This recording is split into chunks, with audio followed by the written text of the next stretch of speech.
ये है snoring cap. आज मैं आपको बताऊंगी कि इसे पहनना कैसे है। ये जो ब्लैक पोर्शन है इसे इस तरीके से आपको आपकी चिन पे लगाना है और यहाँ पर वेल्क्रो लगा है, आपको आपके फेस के हिसाब से इसे यहाँ पर चिपकाना है। ये इतना टाइट होना चाहिए कि ताकि आप रात को स्नोर ना कर पाए।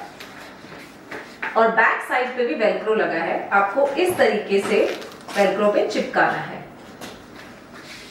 सी कितना आसान है इसे पहनना।